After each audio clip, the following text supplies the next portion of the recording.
студиото со вас, Маријан Ников. Добро утро, вести во 8. Јавноста, но најмногу жителите на општината Старо Нагоричане чекаат одговор.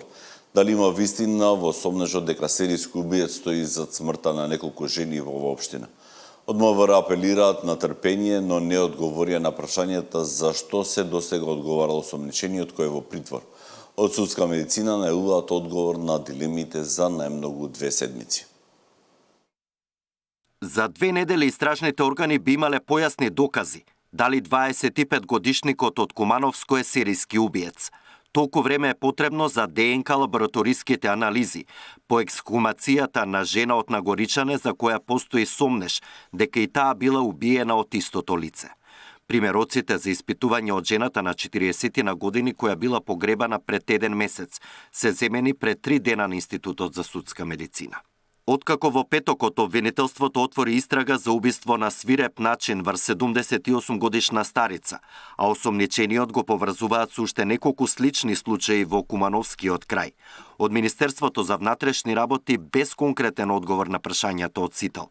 Дали МВР ги проверува постапките на СВР Куманово за евентуални пропусти во истрагата за сомнителните случаи?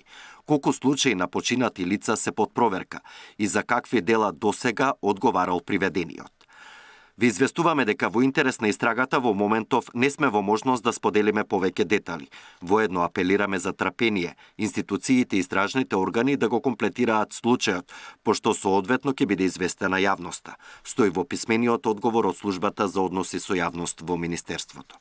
Неофицијално истражните органи се сомневаат дека 25-годишникот од селото Драгоманце извршил 5 убиства во овој крај лани и годинава. Во петокот пред камерата на Сител сведочеше 85-годишната Росанка, која тврдеше дека и таа била нападната од истото лице, но за среќа успеала да се спаси, бидејќи нешто тропнало и тој избегал. За сега нема информација дали обвинителството ќе бара ексхумација и на други тела. Дали може да се обезбедат траги од Институтот за судска медицина вела дека тоа зависи од временските и теренските услови и колку време е поминато од погребите. Затоа е најдобро секогаш да се работи обдукција веднаш после починувањето на одредено лице. Колку ќе помине поголем период од смртта до обдукцијата, толку и шансите се помали.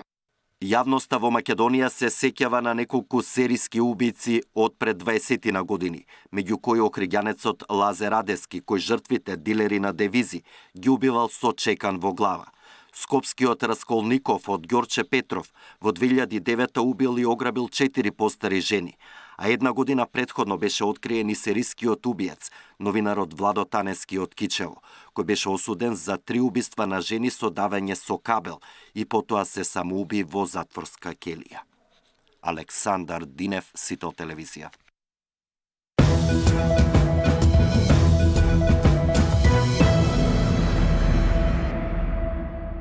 Откако владата официјално ги потврди разговорите за членство во Европската унија без право на глас, може да се слушнат различни мислења.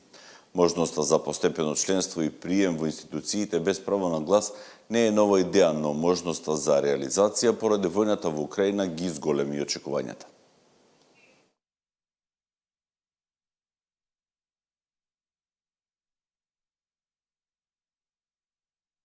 Двете најголеми партии ВМРО, ДПМН и СДСМ се уште се воздржани за новата неформална идеја на Брисел за брза интеграција преку постепено зачленување без право на глас за актуелните кандидати, меѓу кои и Македонија. Без јасен став за планот, двете партии преферираат полноправно членство во ЕУ, но различно го објаснуваат застојот на Македонија во евроинтеграцијата.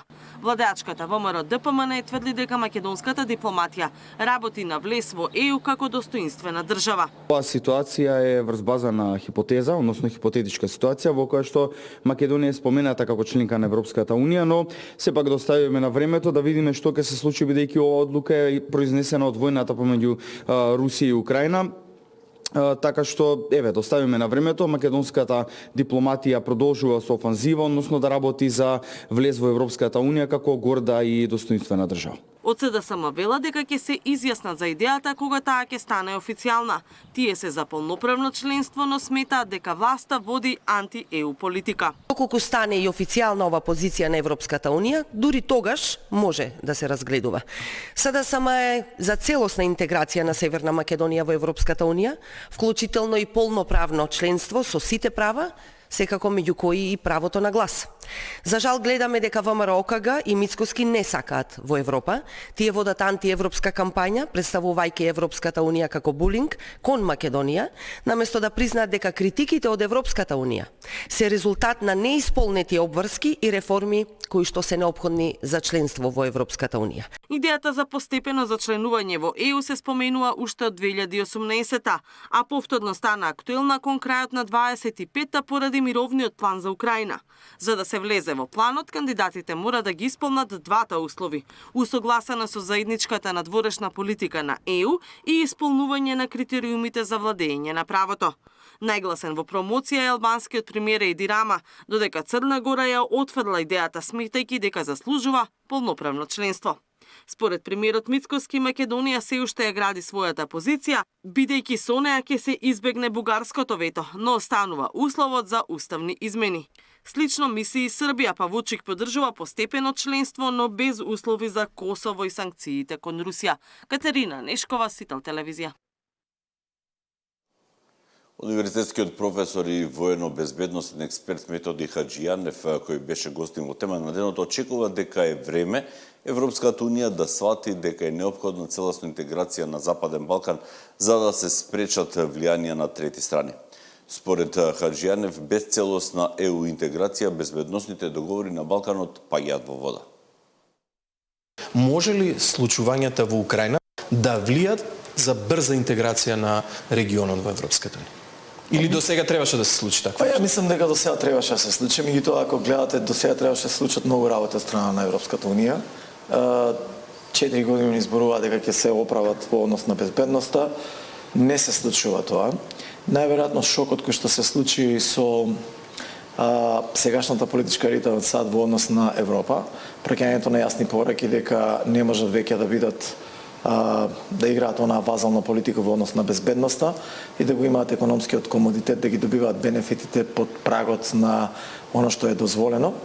Ќе освестат Европа дека најбезболна карта за неа е да го интегрира целиот дел, за да не остави простори кои што може да бидат ранлива точка или точка за подкусурување, која секогаш може да им остава стратешки, да кажеме, вакуум во било која позиција. Дали во позиција на економија, дали во позиција на внатрешни немири, дали во позиција на маневар кој што може да биде експлоатиран што од асиметрични актери или недржавни актери, што од други државни актери кои што можат да злоупотребат било каков да кажеме нестабилен регион кој може сериозно да ја потресе Европа, особено заради тоа што регионот за кој што зборуваме пред се Западниот Балкан е регион кој што не сакајќи е силно интегриран во Европа заради диаспората, заради патиштата, рутите, но и заради зависноста која што полека почнува да станува евидентна, особено заради географијата која што и Кина, а и Русија ја експлоатираат. Кина економски, земете ги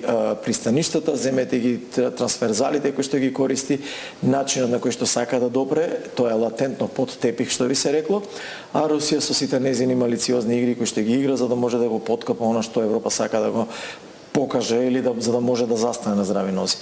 Од друга страна, било каков бум или било која несериозност кон Западен Балкан, може ова така наречен кревок стабилен мир да го измести од темел, бидејќи сите, буквално сите примирија кои што се направени од Босна преку Косово до Македонија се на база на претпоставката дека регионот ќе се интегрира во Европа.